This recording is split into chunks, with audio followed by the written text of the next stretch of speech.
Bonjour et bienvenue dans le studio de Dukascopy TV à Genève. Larissa Melnichuk, directeur général de FP&A Trends, me rejoint dans le studio aujourd'hui. Larissa, bienvenue. Merci Jessica. Tout d'abord, pourriez-vous nous expliquer ce que c'est que la planification et l'analyse financière? La planification et l'analyse financière, c'est un secteur financier tourné vers l'avenir. Si nous comparons la planification et l'analyse financière, si nous imaginons que les finances, c'est une voiture, donc l'information financière, ce serait le moteur. Et la planification et l'analyse financière, ce seraient les phares pour voir le chemin.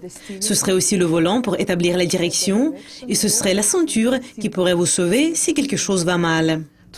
C'est-à-dire, cela a une orientation vers l'avenir. Pourquoi la planification et l'analyse financière sont si importantes? Elles sont très importantes en raison de l'environnement d'affaires actuel. Je voudrais parler de l'environnement de la planification et l'analyse financière de points de vue différents pour mieux expliquer. Tout d'abord, c'est un environnement de signes noirs. Quand les événements ont lieu et quand ils sont inattendus, il y a de grands effets de ces événements. C'est une sorte de tempête presque parfaite. Il existe de nombreux facteurs qui n'influencent pas les résultats s'ils sont séparés, mais la combinaison de ces facteurs peut provoquer cette tempête parfaite. Et c'est la raison pourquoi, dans la planification et l'analyse financière, nous devons être très stratégiques, rapides et dynamiques.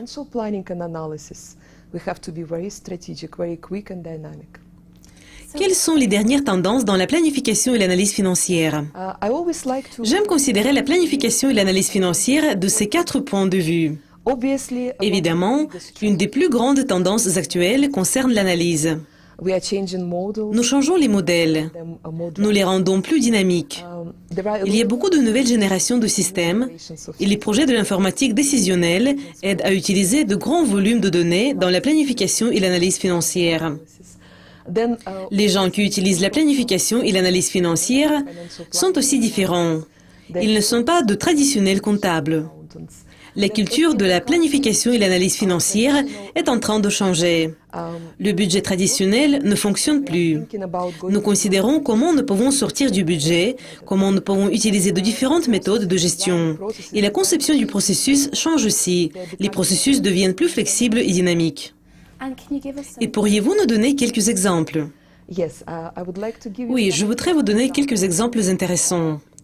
Voici les visions traditionnelles et le nouveau monde. Quand nous regardons les modèles, traditionnellement, les modèles étaient statiques et basés sur de grands livres. Maintenant, cela change. Ils sont beaucoup plus dynamiques. Donc, en ce qui concerne le niveau des détails, si auparavant nous avions un large niveau de détail, aujourd'hui, c'est un niveau de détail très équilibré. Nous sommes plus intéressés à une analyse rapide et dynamique qu'au niveau de détail. Et quant au système, si à l'origine c'était principalement Excel, il y a maintenant des systèmes de la planification et de l'analyse financière ciblés qui nous aident à atteindre de nouveaux niveaux. En ce qui concerne la responsabilité des systèmes, ces grands systèmes lourds que nous avions, ils avaient la responsabilité de la technologie de l'information. Et maintenant, nous nous orientons vers les responsabilités des spécialistes des finances. Auparavant, l'analyse était simple. Nous pouvions nous permettre d'avoir l'analyse simple. À l'heure actuelle, elle est assez avancée. Avec l'aide de nouvelles générations de systèmes, nous pouvons atteindre un nouveau niveau.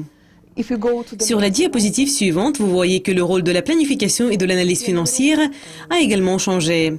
Auparavant, les spécialistes de la planification et de l'analyse financière jouaient un rôle assez passif de la consolidation.